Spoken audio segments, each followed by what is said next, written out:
Welcome back to Car Auto Tune-Up, where we bring you the latest, boldest, and most finely tuned reviews of today's hottest rides. And today, you're looking at something very special. It's the long-awaited return of an American muscle legend at a 2026 Plymouth Barracuda. After years of rumors and speculation, the Barracuda is back, and it's not just a throwback, it's a reimagination. It's aggressive, modern, and unmistakably raw right from the front. You're hit with attitude. The 2026 Barracuda doesn't whisper heritage, it shouts it. That split grille is a modern twist on the classic design from the 70s, framed with LED accent lighting that gives it a mean, predatory stare. The hood, it's sculpted with dual air intakes and a center power bulge that screams horsepower even before you start the engine. Below, the front fascia features wide intakes and functional cooling ducts. It's all business and no fake vents here. Walking to the side profile, the stance is unmistakably muscle, low,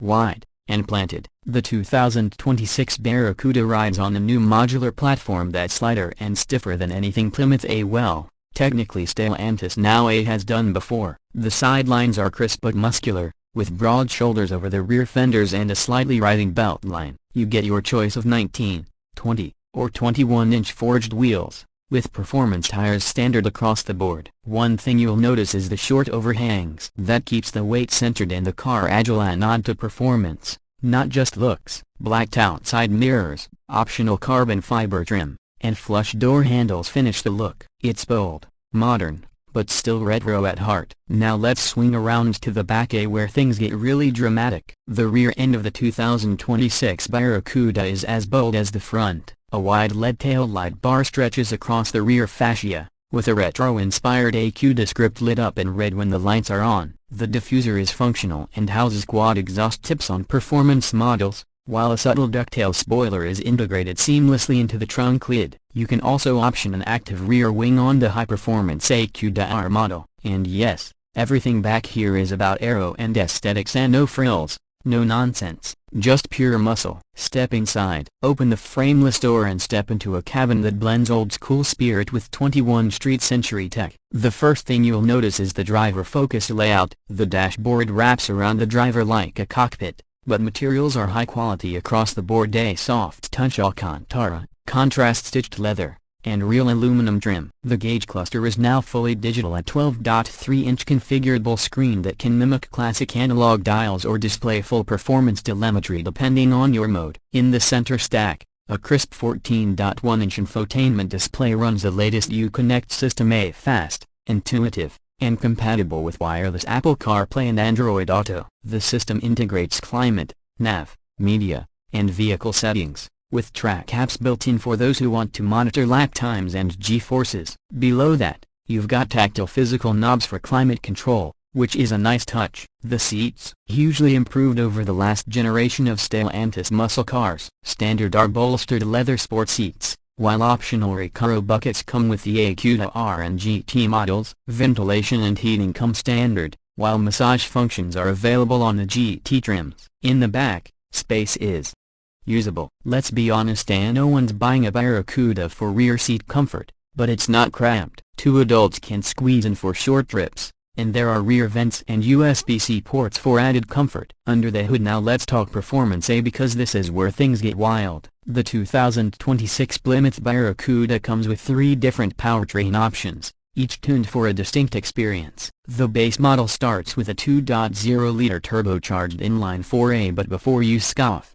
it pumps out 320 horsepower and 350 pounds-feet of torque. Thanks to its lighter-weight chassis, this entry model hits 60 in about 5.2 seconds. But that's just the beginning. Step up to the mid-range Barracuda S and you get a 3.6-liter twin-turbo V6 producing 455 horsepower. That one sprints to 60 in 4.1 seconds and includes adaptive dampers, upgraded brakes, and a tighter steering rack. It's the best mix of power, precision, and daily usability. Then there's the Barracuda R, the Halo model. Under the hood is a 6.4-liter supercharged V8, a throwback to the old Hemi but now re-engineered for emissions compliance and better efficiency. It delivers 707 horsepower and 650 pounds-feet of torque. That's right, 707 horses. 0 to 60? Try 3.2 seconds. Top speed? North of 200 miles per hour. And the sound? Oh, The sound, it's a symphony of crackles,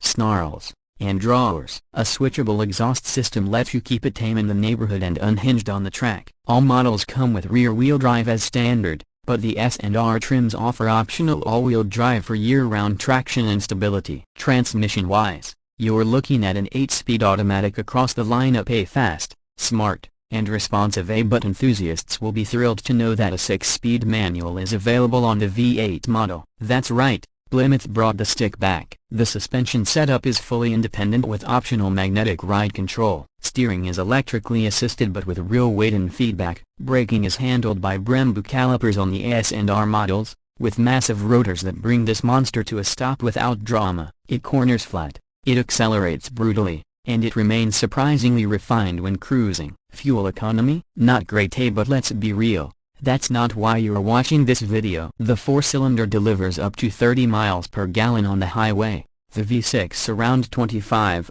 and the V8.